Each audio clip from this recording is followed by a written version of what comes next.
नमः सिद्धेभ्यः। ॐ नमः सिद्धेभ्यः। ॐ नमः सिद्धेभ्यः। नमः श्रीवीतरागाय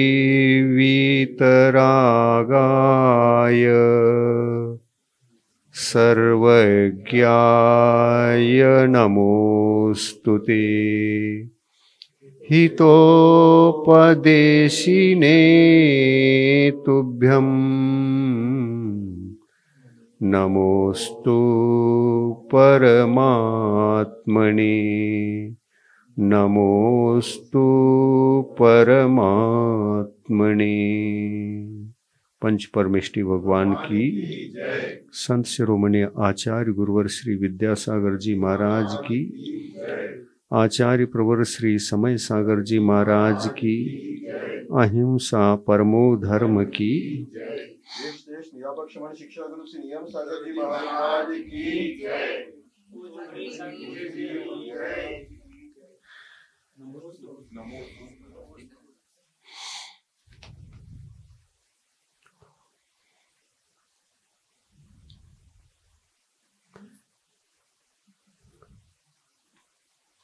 जैन परंपरा में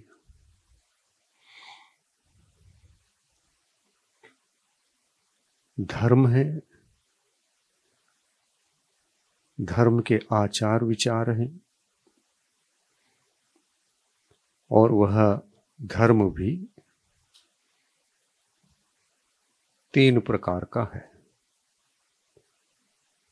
सम्यक दर्शन, सम्यक ज्ञान और सम्यक चारित्र।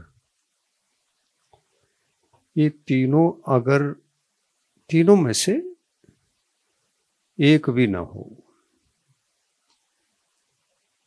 तीनों में से एक भी ना हो, तो हम हिंसा का जीवन जी रहे होते हैं। एक भी नहीं है तो हम हिंसा का ही जीवन जी रहे हैं, धर्म का बिल्कुल शून्य। और इसलिए कहना भी पड़ेगा और यह समझना भी पड़ेगा कि संसार में अहिंसा ही धर्म है।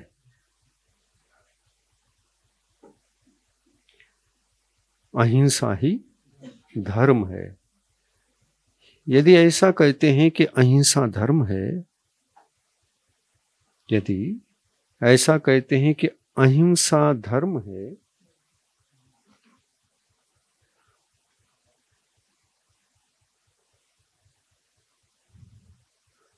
यदि कहते हैं कि अहिंसा धर्म है, तो हिंसा अधर्म है, या यूं कहो अधर्म हिंसा रूप है। उसको पलटा के कहो या सलटा के कहो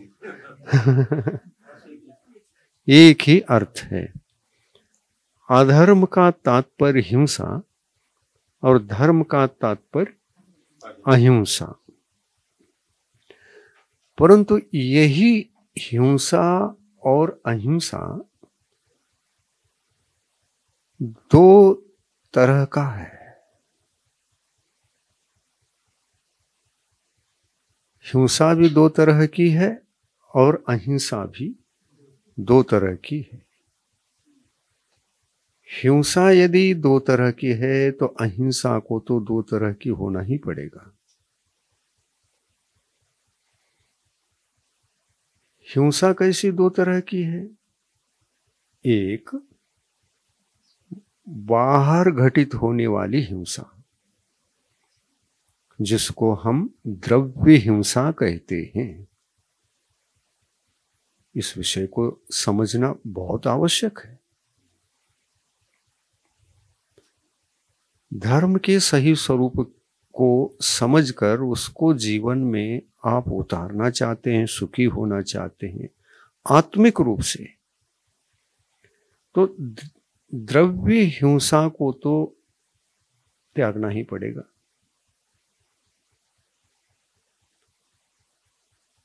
और धर्म की प्रथम सीढ़ी सम्यक दर्शन है।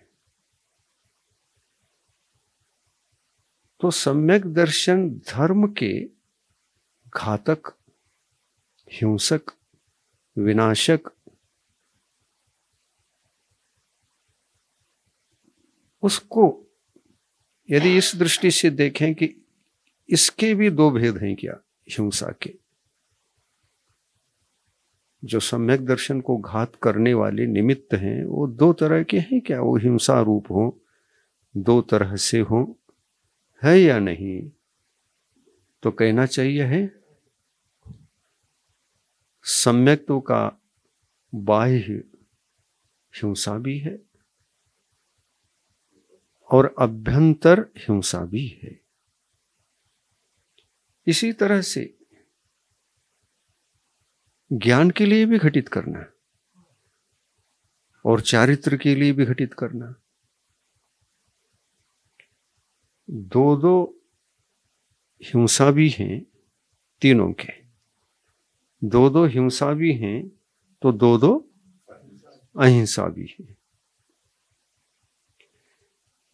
यदि अपने जीवन में सम्यक दर्शन, ज्ञान और चारित्र प्राप्त हो गया तो वहां पर बाह्य अहिंसा धर्म तो अपने जीवन में आ ही गया, उसके आए बिना तो भीतरी हिंसा को हटा नहीं सकते। बाह्य अहिंसा पूर्वक ही अभ्यंतरी अहिंसा को प्राप्त किया जा सकता है। और अभ्यंतर यानी आत्मा का, आत्मा के भीतर भी निरंतर हिंसा घटित हो रही है और बाहर तो होती है।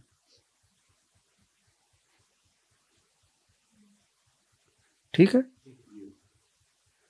तो भीतरी अहिंसा के घातक कौन कौन है इसको समझें। भीतरी अहिंसा धर्म का घातक, सर्वप्रथम ये कहना पड़ेगा कि मिथ्यात्व और कषाय, एक और कहें तो अज्ञान, और ये तीन हैं, मिथ्यात्व, अज्ञान और कषाय। इन तीनों को यदि इनके अस्तित्व के बारे में गुणस्थान सापेक्ष विचार करके देखें तो पता चलता है मिथ्यात्व जो आत्मा का हिंसक निमित्त है, भीतर है, आत्मा के साथ है, वह उस कर्म का उदय भी और तज्जनित भाव भी, कर्म के उदय से जो भाव उत्पन्न होते हैं, अगर मिथ्यात्व का उदय है तो मिथ्यात्व रूप ही भाव होंगे, वो आत्मा के हैं, आत्मा करता है, आत्मा के हैं और आत्मा करता है। निश्चय से मध्य को इसको व्यवहार से, व्यवहार नय से मिथ्यात्व रूप भाव आत्मा के ही हैं, निश्चय से आत्मा के नहीं है। भगवान ने दो दृष्टियां दी है, वस्तु स्वरूप को विचार करो तो दो नयों से ही विचार किया करो, और दो नयों से, कौन कौन से नय? व्यवहार नय, निश्चय नय, दो नयों से विचार किया जाना चाहिए। अन्यथा एक ही नय के माध्यम से आप वस्तु स्वरूप को जानने का प्रयास करोगे, कोशिश करोगे, आपको समीचीन ज्ञान की उपलब्धि नहीं होगी। समीचीन ज्ञान क्या है? वो अनेकांत में है। सम्यक ज्ञान पैदा हुए बिना, मिथ्यात्व हटे बिना हमारा ज्ञान अनेकांत स्वरूप रहता ही नहीं है। मिथ्यात्व के काल में एकांत रूप ही रहता है, वो सही सही सोच नहीं सकता। आत्मा है, उसका ज्ञान है, विचारक शक्ति है, सब कुछ है, लेकिन सही दिशा में विचार करने की योग्यता मिथ्यात्व के काल में तब तक संभव नहीं है जब तक वह धर्म के प्रति अनुरागी बनकर उस धर्म की उत्पत्ति के लिए अंतरंग बाधक निमित्तों को और बहिरंग बाधक निमित्तों को जब तक दूर नहीं करेगा, तब तक वह धर्म को अंगीकार कर नहीं सकता। एक एक चीज को आवश्यक रूप से हम समझे, क्योंकि आवश्यक और अनावश्यक की बात चल रही है। क्या धर्म से दूर रहकर जीवन जीना आवश्यक है? नहीं। तो धर्म को धारण करके जीना चाहिए। वो जीवात्मा को क्यों नहीं हो पाता? वह क्यों नहीं हो पा रहा है? हाँ, अपन कहते हैं अज्ञान और मिथ्यात्व, लेकिन इन दोनों से पहले उसका नाम आता है जो मोह कर्म है। उसमें भी चारित्र मोह, चारित्र मोहनी कर्म के उदय में जीवात्मा जो चाहिए वो तो करता नहीं, उसके उदय में उसके वशी होता है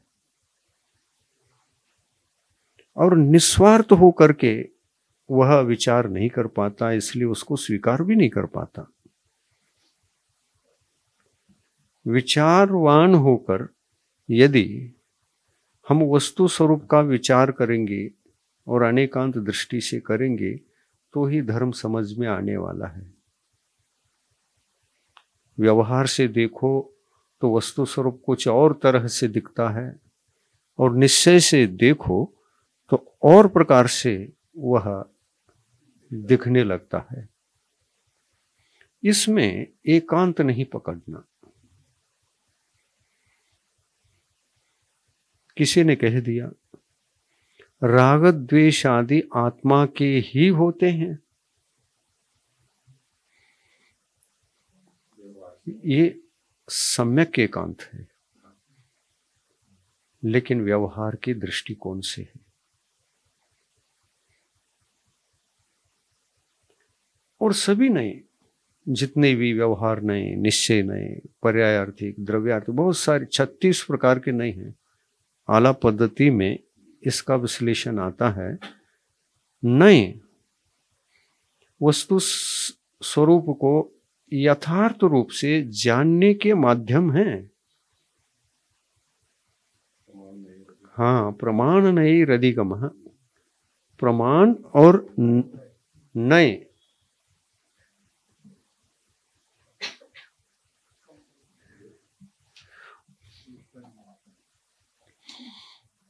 प्रमाण और नए दोनों चाहिए। प्रमाण किसको कहते हैं? प्रमाण के भेद कितने हैं? हाँ, सम्यक ज्ञानम प्रमाणम, हमारा ज्ञान ही प्रमाण है और हमारा ज्ञान अधूरा है। भगवान का ज्ञान पूर्ण है, हमारा ज्ञान परोक्ष है। भगवान का ज्ञान प्रत्यक्ष है, हमारा ज्ञान परोक्ष भी है। यदि अवधि ज्ञान और मनःपुरे ज्ञान हो जाए तो एक देश प्रत्यक्ष भी है। प्रत्यक्ष का मतलब इंद्रियों के और मन के बिना हम जान सके अपने ज्ञान के द्वारा, उस ज्ञान को एक देश प्रत्यक्ष कहते हैं। उस ज्ञान को एक देश प्रत्यक्ष कहते हैं। समझ में आ रहा है? एक देश प्रत्यक्ष है वो, और सकल प्रत्यक्ष केवल ज्ञान है। तो एक देश प्रत्यक्ष ज्ञान ही सकल प्रत्यक्ष कब बनेगा?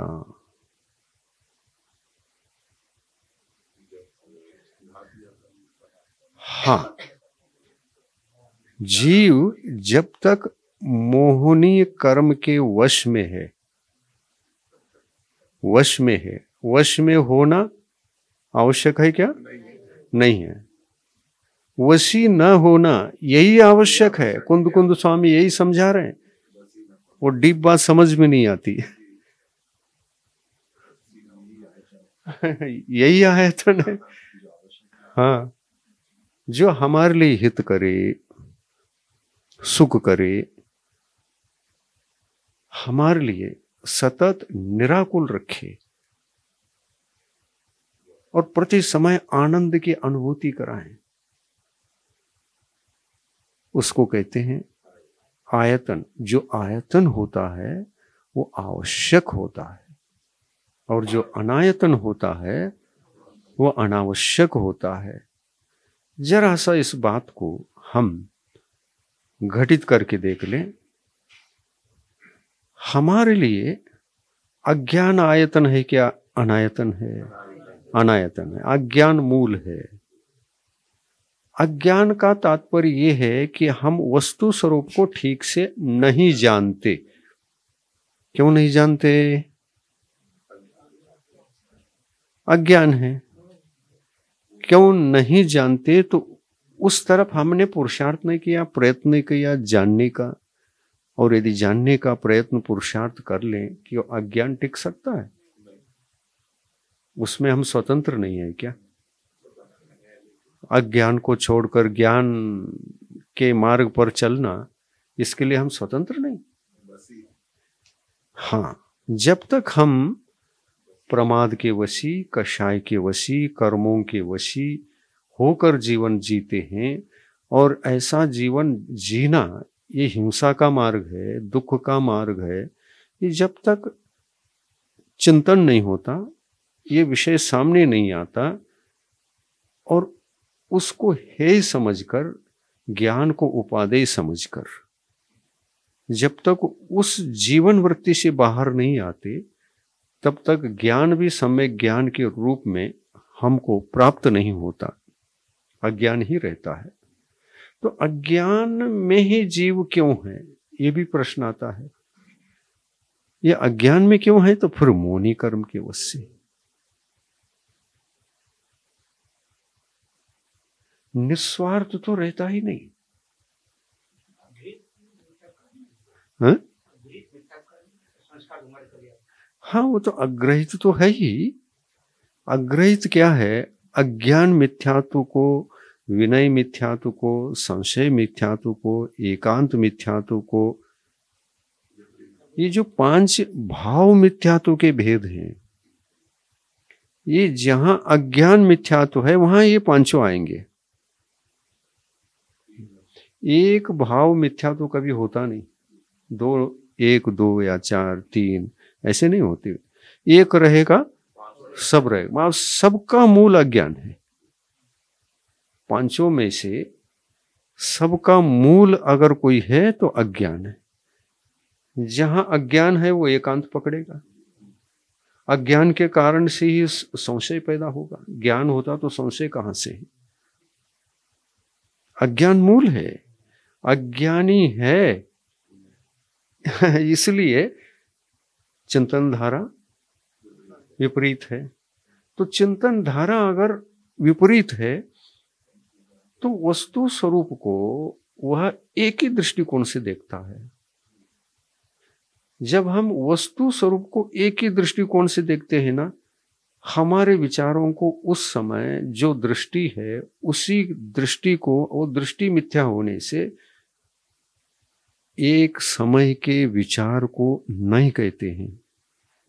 छद्मस्त जीव जब चिंतन करता है ना, एक समय में कोई भी विषय पकड़ के चिंतन कर रहा है, विपरीत कर रहा हो, तो उस समय की वह विचारधारा, वह दृष्टि कुनय की कोटि में जाता है। नए यानी विकल्प, विचारों के विकल्प, कुनय। विचार जो हम करते हैं, प्रति समय नए नए नए नए नए विचार कर रहे हैं, नवीनतम विचार में रहते हैं, लेकिन वस्तु स्वरूप का सच्चा ज्ञान कभी न सुना, न कभी पढ़ा, न कभी विचार किया, न कभी अंगीकार किया। ऐसी दशा में क्या होती है, उसी अज्ञान के कारण, और ये अज्ञान अग्रहित मिथ्यात्व की कोटि में आता है। अग्रहित मिथ्यात्व क्या है? तो अज्ञान को ही अग्रहित मिथ्यात्व, और अज्ञान ये भाव मिथ्यात्व है, भाव मिथ्यात्व है। तो भाव मिथ्यात्व सम्यक दर्शन के लिए बाधक तो है, क्योंकि यहां कुदृष्टि से देखता है, विचारता है वस्तु स्वरूप को। ज्ञान नहीं है, इसलिए समझदारी नहीं है, न पढ़ा न देखा, कभी न विचार किया, न सत्संग किया, न शास्त्र पढ़ा। जगत के हर वस्तु को अनेकांत दृष्टि से ही चिंतन करना चाहिए। ये जैन दर्शन का विशिष्ट मूल संपत्ति है। ये अन्यत्र मिलता नहीं, और नहीं मिलता है इसलिए अंतरंग हिंसा को हटाने का सवाल ही नहीं है। अंतरंग हिंसा तो अज्ञान भी है, कषाय भी है, मिथ्यात्व भी है, मिथ्यात्व भाव, ये 5 प्रकार का। हाँ, विपरीत, एकांत, विनय आदि, ये 5 प्रकार का जो भाव मिथ्यात्व है वो, और भाव मिथ्यात्व रहेगा तो द्रव्य मिथ्यात्व का बंध होगा, और उसका उदय भी आएगा। उदय में फिर हम अग्रहित मिथ्यात्व से ही सोचने लगते हैं, अज्ञान से ही सोचते हैं, वस्तु स्वरूप पता नहीं है। ये चलता रहता, अज्ञान मिथ्यात्व अनादिकाल से, ये किसी की देन नहीं है, निसर्गज है। ये अज्ञान मिथ्यात्व निसर्गज है। निसर्गज हो करके भी, नैसर्गिक हो करके भी जीवात्मा के लिए ये बाधक है, हिंसक है, दुखदायक है, हानिकारक है। इसलिए इसको अनायतन की कोटि में रखना चाहिए, और अनायतन अनावश्यक होते हैं।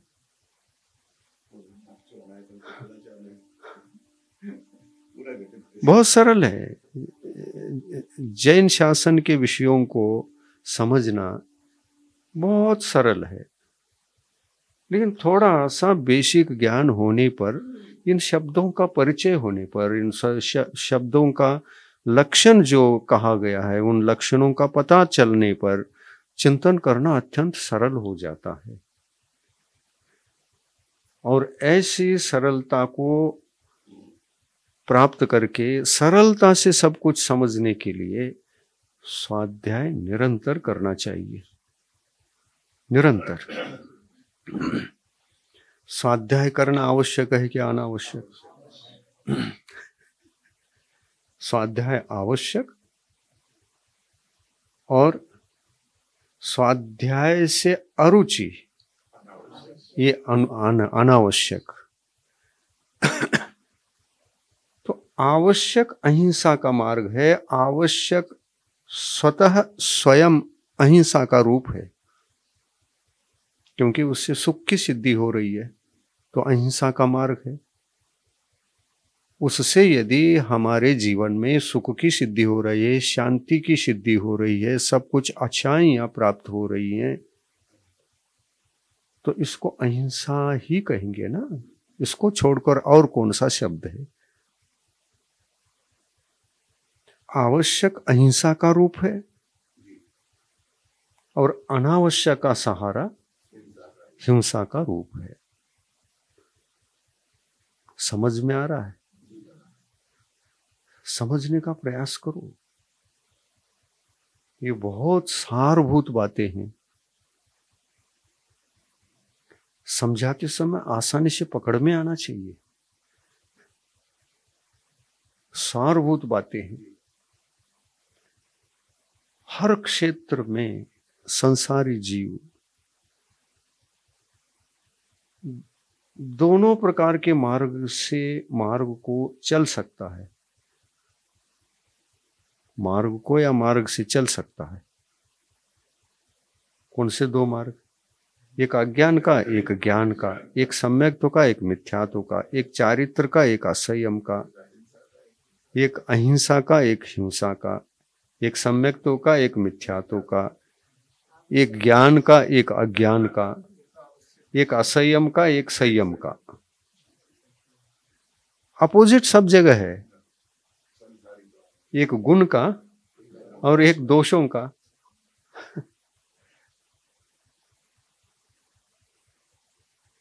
समझ में आ रहा है? यही समझना है।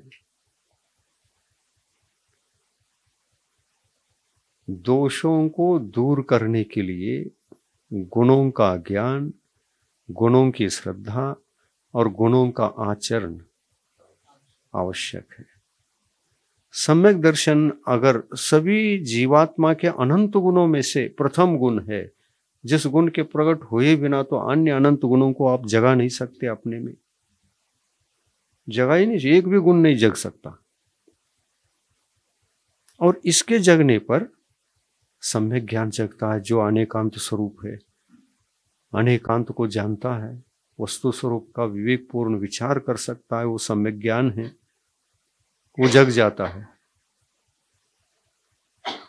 वो जग जाता है तो फिर विचारवान भी बनता है। जब जग जाता है तो सम्यक ज्ञान जगा, तो उससे पहले सम्यक दर्शन तो जगा हुआ है ही, क्योंकि वहां श्रद्धा पलट गई। जो पहले समझते थे, जिस पर श्रद्धा थी और उसी को सब कुछ समझते थे, सुख का कारण वही, सारे सुखों का मूल वही, ऐसा समझते थे ना। नहीं, वो न तो भौतिक सुख देता है और न पारमार्थिक सुख दे सकता है, न आत्मिक दे सकता है, दे सकता है, न लौकिक दे सकता है सुख को। लौकिक सुख, आत्मिक सुख, दुख ये दुख देता है वो। हाँ, लौकिक जो सुख है उसको भी प्राप्त नहीं कर पाता ठीक से।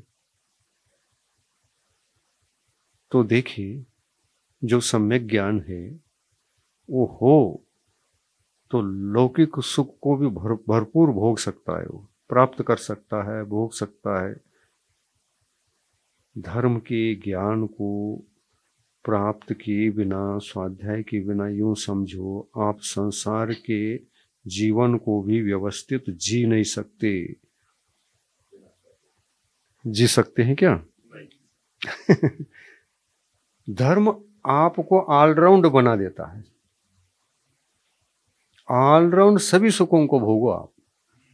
लेकिन ज्ञानी कहता है, अरे सभी की जरूरत नहीं मुझे, भौतिक सुख की क्या जरूरत है?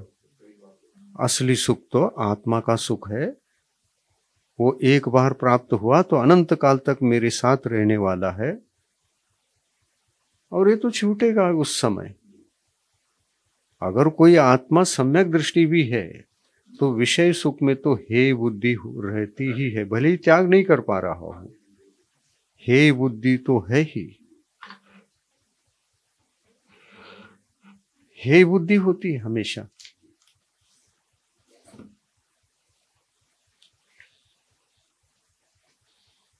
सम्यक दृष्टि को, पर कहीं ना कहीं सम्यक दृष्टि अपने मजबूरी में, कहीं ना कहीं अड़चन, कहीं ना कहीं अटकाव होने से वह आचरण नहीं कर पाता। पाप को छोड़ो, कैसे छोड़ो? हाँ, आज आहार के वक्त एक नवयुवक आहार देने के लिए आया था ना, आहार देना चाहता था, परंतु छूट मांग रहा था।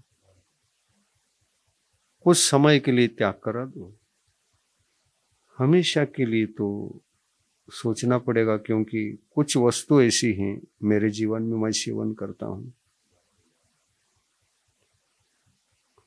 सबके मन में यही है, बाहर जाना है क्या होगा। तो बाहर जाने पर पहले भी लोग बाहर जाते थे, और आज जितने भी अहिंसा का जीवन जी रहे हैं कि वो घर में ही रहते, वो भी जाते हैं।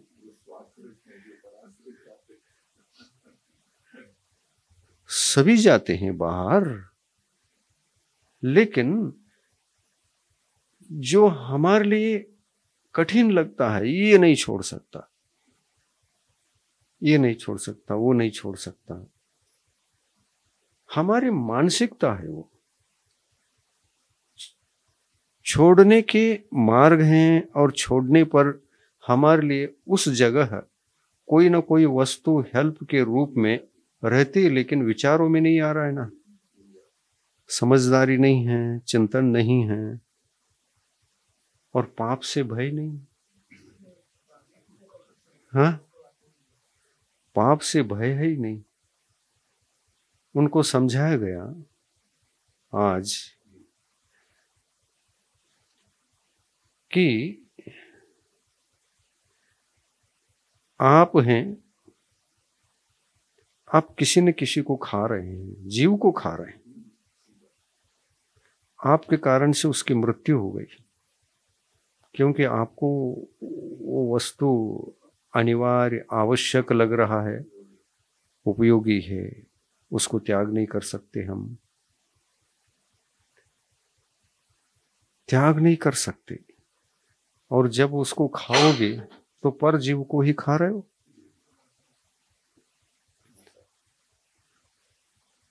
तो मांसाहार को आप आवश्यक समझ रहे हैं, या बाध्य होकर मुझे ये लेना ही पड़ता है, खाना ही पड़ता है, ऐसा समझ रहे हैं।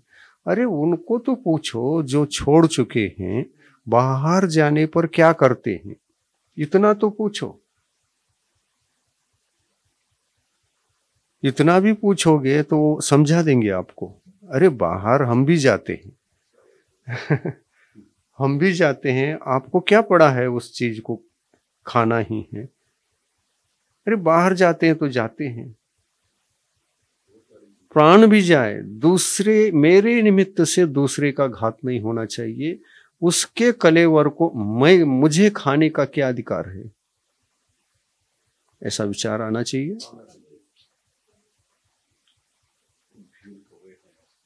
हाँ, देखिए, आप दिगंबर गुरुओं को आहार देना ही चाहते हैं, तो इसको त्याग करना क्या अनिवार्य है, सोचिए। दिगंबर गुरु को आहार मतलब एक दान की क्रिया, पवित्र क्रिया, धर्म की क्रिया, धर्म का अनुष्ठान। क्या आप मांसाहारी रहते हुए दान देने के पात्र हो सकते हैं?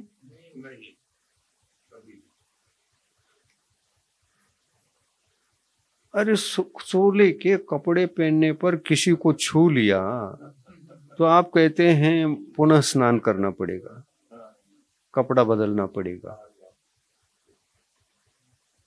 कोई मर गया क्या आपके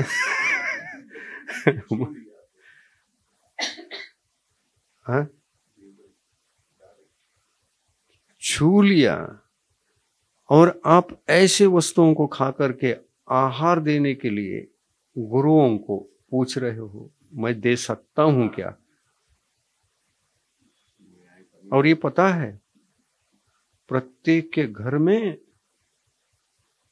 कोई मरता है तो स्मशान में ले जाते हैं, संस्कार करके आते हैं, सूतक लग जाता है, उस सूतक को कंपल्सरी पालन करते हैं। और उस सूतक के दिन, सूतक लगा है इसलिए, किस लिए लगा? स्मशान में जाने से आने से सूतक लगा है। और सूतक, सुन रहे ना, ठीक से बैठो, सूतक लगा है, सूतक लगा है, आप आकर के आहार दे सकते? नहाना नहीं, कपड़े नहीं बदलना, और सूतक लगा है, कितने दिन का लगा है वो, उसी दिन मरण करता है तो 13 दिन का, 13 दिन तक आप आहार नहीं दे सकते। हाँ, वैसे तो आप आहार नहीं दे रहे हैं, उसको भी पूछो ना, महाराज सूतक के काल में जरा छूट दे दो ना आहार देने।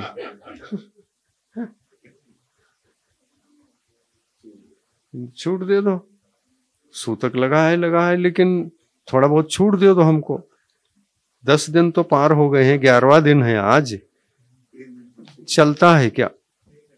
ऐसा पूछकर छूट ले रहा हो, छूट मिल सकती है क्यों? सूतक, सूतक लगा है, कितने दिन का लगा है? 13 दिन का, और 13 दिन का नहीं होता ये सूतक तत्संबंधी दुख आर्त रौद्र ध्यान यदि मन में 13 दिन के बाद भी निरंतर चल रहा, आगे बढ़ रहा है, तो आपको आहार देने से मना है। जिनका मन शुद्धि नहीं, वो कैसे आहार दे सकता है? आहार देने वाले को पहले तो मन शुद्ध चाहिए, फिर वचन शुद्ध चाहिए, वहां झूठ नहीं बोल सकते, इसलिए वचन शुद्धि, फिर काय शुद्धि चाहिए। स्मशान में गए थे और जा करके आए हैं तो सूतक तो लगा है, तो सूतक से मुक्त होने पर ही काया शुद्ध होगी। काया अशुद्ध क्यों होती है समझिए। हमको मन मलिन होने से वचन मलिन, वचन मलिन होने से काया भी मलिन। काया पवित्र कब? हाँ, मन शुद्ध हो गया, वचन शुद्ध हो गया, तो काया भी पवित्रता की कोटि में आ गया। और काया केवल मन और वचन शुद्ध होने मात्र से नहीं, आप जो वस्त्र पहनते हैं उससे भी काया अशुद्ध हुआ करती है। वचन के कोई वस्त्र नहीं होते, मन के कोई वस्त्र नहीं होते, काय के वस्त्र भी हैं, तो दोनों तरह से उसको मलिनता है। शरीर भी मलिन, मन भी मलिन, वचन भी मलिन, तो ये मलिनता ही सूतक है। अंतरंग में जो घटना घटी उसका निरंतर या तो सुख होता है या तो दुख होता है। जन्म का भी तो 10 दिन का वो रहता है सूतक, तो जन्म तो अच्छा ही है ना, इसको क्यों कहा सूतक के रूप में? हम तो हैप्पी बर्थडे मनाते हैं और इसको सूतक कह दिया। ऐसा नहीं, जन्म का भी सूतक इसलिए लगता है, किसी को कुछ कुछ की इच्छा होती है और वो इच्छानुसार वस्तु नहीं मिलती है। हम चाहते थे पुत्र की उत्पत्ति हो, पुत्री उत्पन्न हो गई, और चिंतित होते हैं। हाँ, चिंतित होते हैं। और किसी को पुत्री चाहिए थी, पुत्र हो गया, अरे ये क्या हुआ, मन मलिन हो गया। इसका 10 दिन का सूतक है।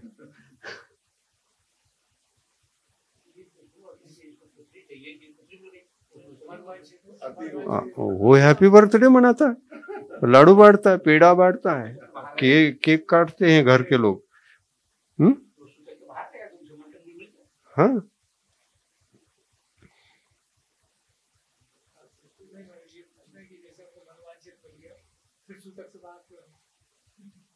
देखिए, सूतक से बाहर इसलिए कि जिसके घर में जन्म हुआ है,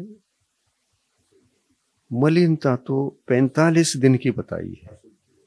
अशुद्धि की अपेक्षा, बाह्य अशुद्धि की अपेक्षा से आपको खुशी तो है लेकिन बाह्य अशुद्धि निरंतर कम से कम वहां 10 दिन तक तो चलती है। हाँ हाँ, 45 दिन का माँ को है। हाँ, बेटे को भी है, बेटे को 45 दिन की है।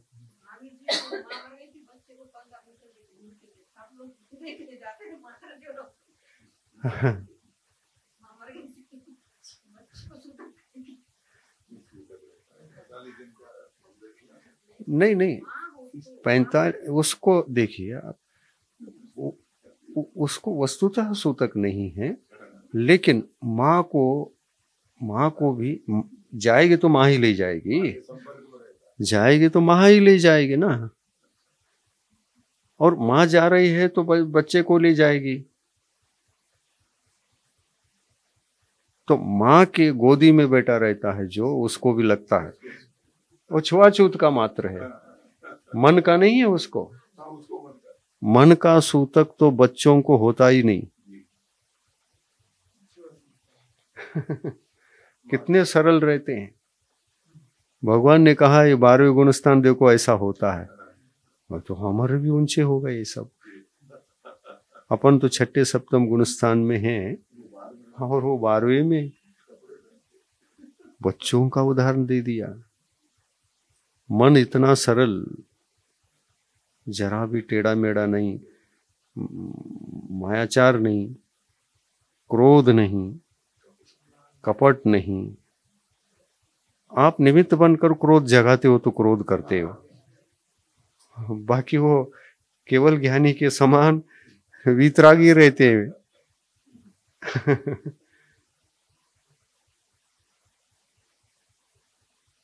कोई दूसरा उदाहरण ही नहीं मिला भगवान को, केवल ही भगवान को।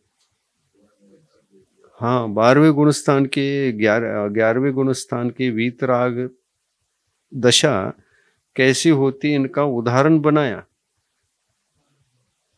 बालकों का। हाँ, अभी देखो ना। और मन और वचन सदा शुद्ध रहता है। इसलिए देखिए, बच्चों के सुंदरता में और बड़ों की सुंदरता में तुलना करोगे, बच्चे लगते हैं भगवान के समान।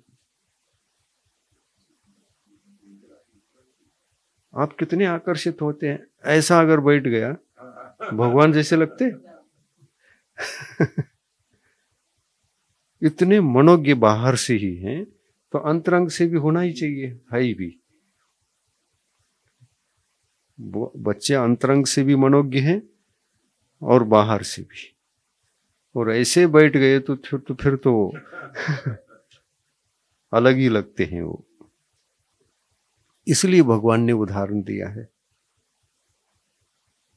आपको क्रोध आता है, मान आता है, माया कषाय, लोभ कषाय, मिथ्यात्व, ये सब घिर जाते हैं और उसका फल आप भोगने लगते हैं।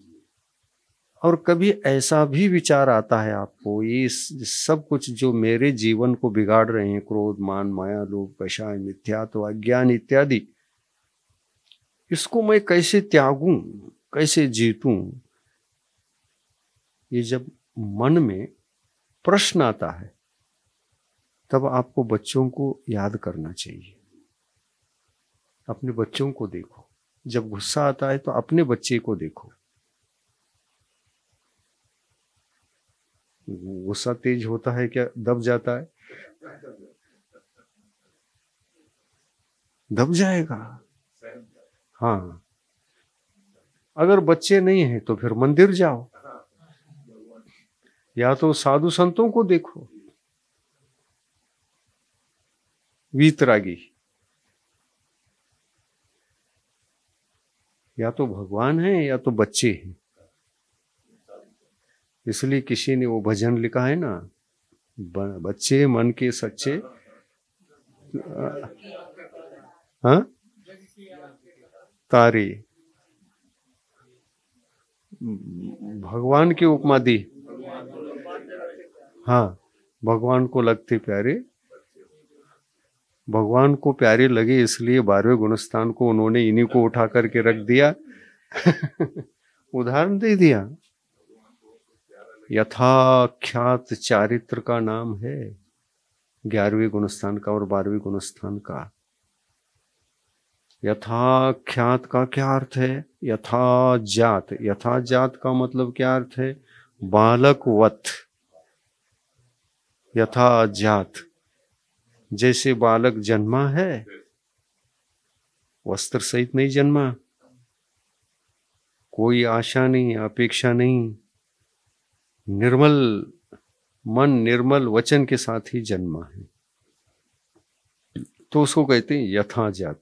ऐसे सद्योजात, हाँ, सद्योजात उसका नाम। सद्योजात जो है वो बालक के समान 6 सप्तम गुणस्थान मुनि महाराज उनको देखें और सीखें।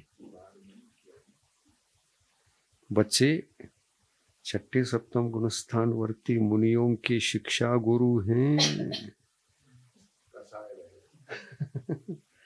शिक्षा गुरु हैं क्योंकि भगवान ने उनको शिक्षा गुरु बना दिया। तुमको अगर राग द्वेष होता है तो यथा क्या चारित्र को याद करो, उसका लक्षण याद होने पर उसका जो मैं उदाहरण दे रहा हूं उनका चिंतन करो, राग द्वेष समाप्त होंगे।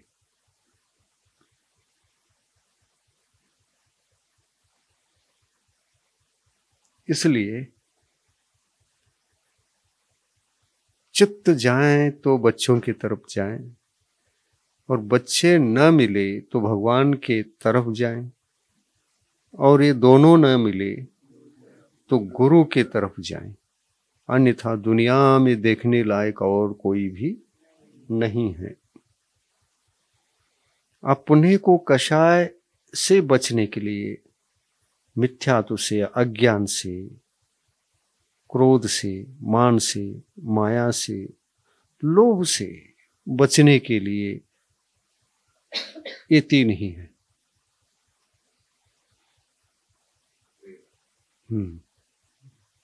और एक शास्त्र, चौथा अगर कोई है तो शास्त्र है।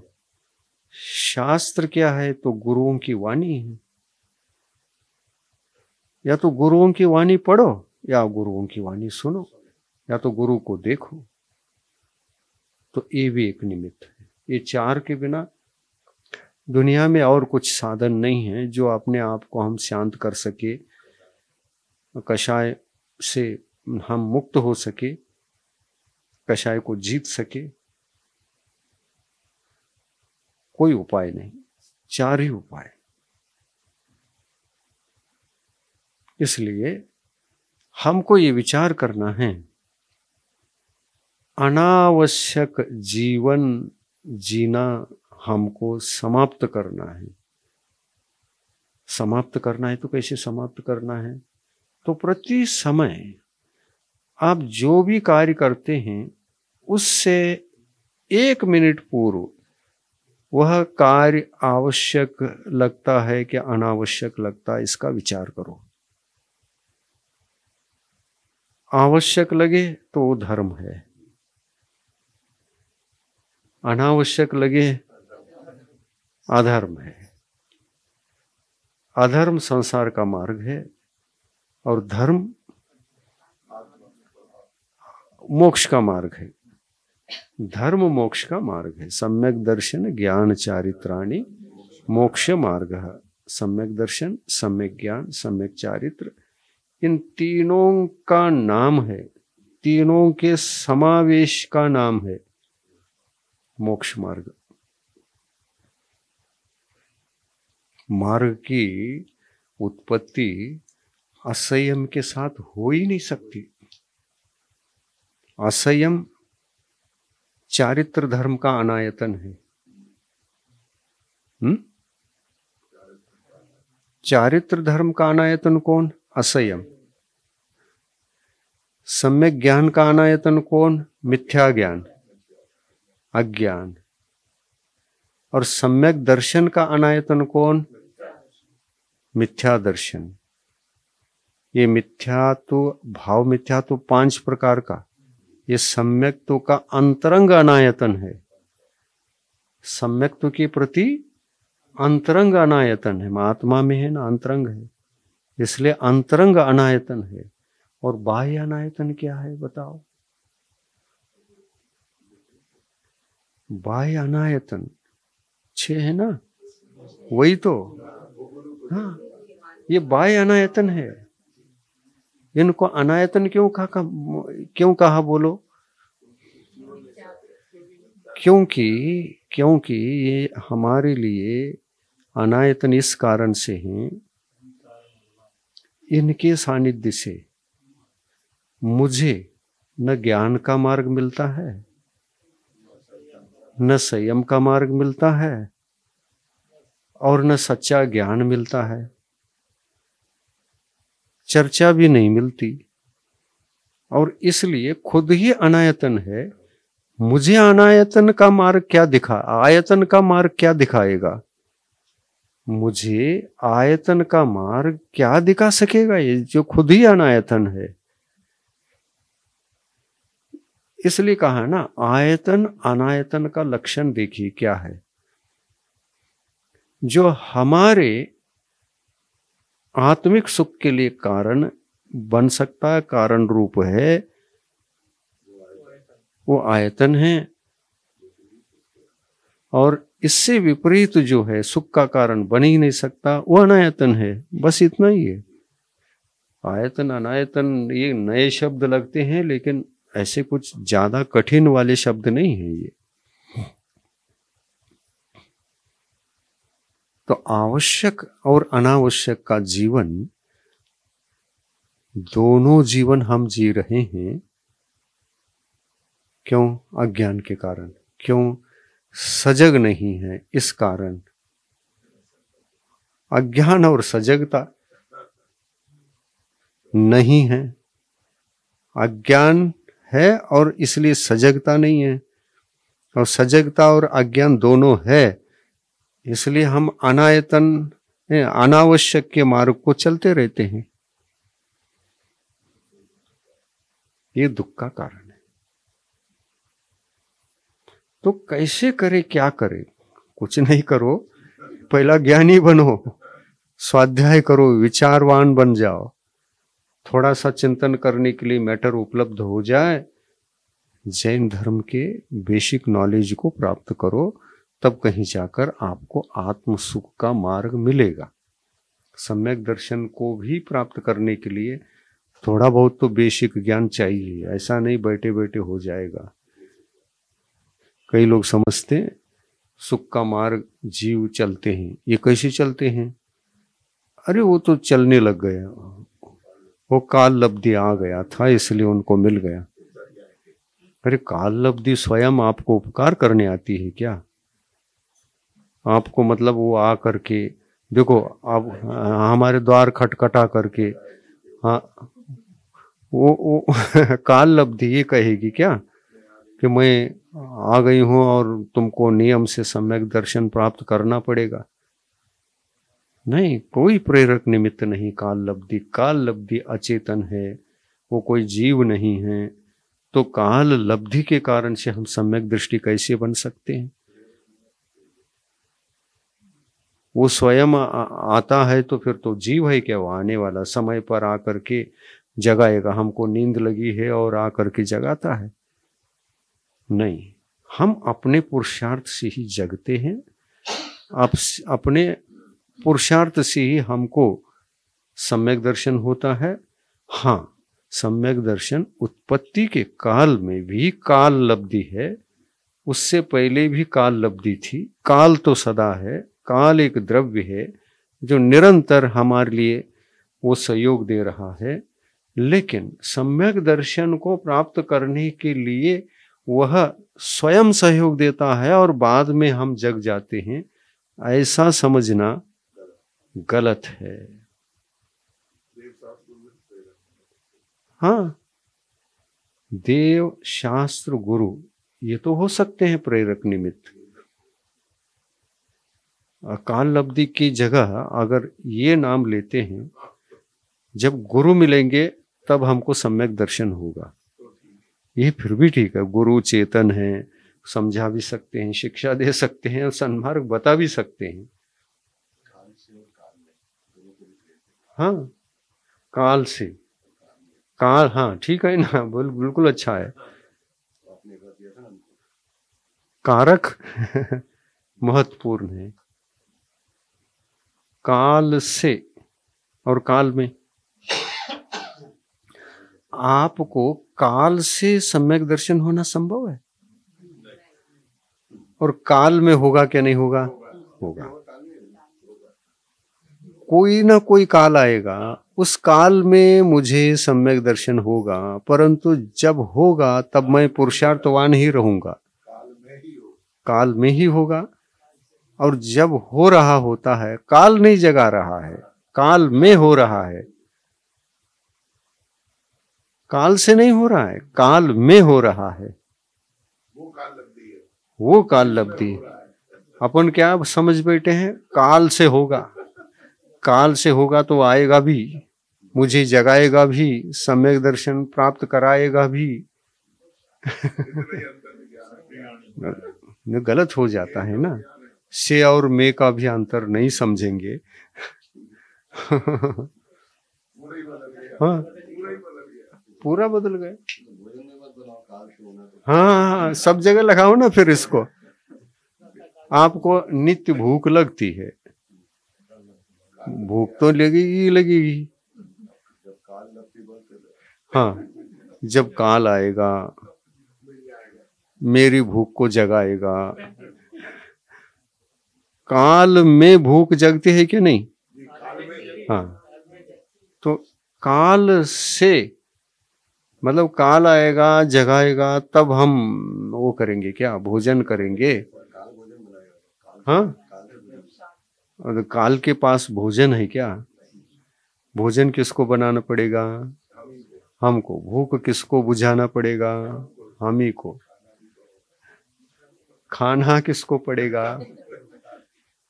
नहीं, काल लब्धि ने हमको भोजन तो दे दिया, काल से मिल गया,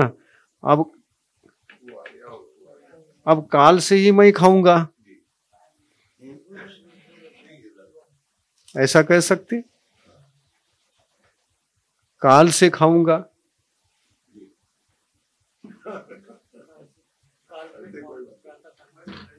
नहीं काल से ही खाऊंगा, मैं काल में नहीं खाऊंगा, काल से खाऊंगा। काल आने दो, भोजन तो काल ने दे दिया है। हाँ, काल आएगा भोजन करूंगा कहते थे, अब भोजन तो मिल गया, तो काल ने दिया। काल आएगा भोजन मिलेगा, काल आ गया, भोजन तो मिल गया, अब और कहो आगे। काल आएगा, जब तक नहीं खिलाएगा तब तक हम थाली पर बैठे ही रहेंगे।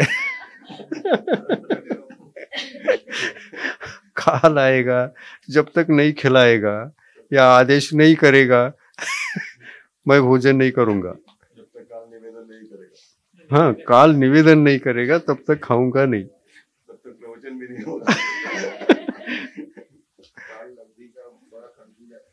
कंफ्यूजन है वो, से और में का ही कंफ्यूजन है। हाँ, आज क्लियर हो गया? जिनको क्लियर नहीं है उनको क्लियर कर दो, से में का अंतर है।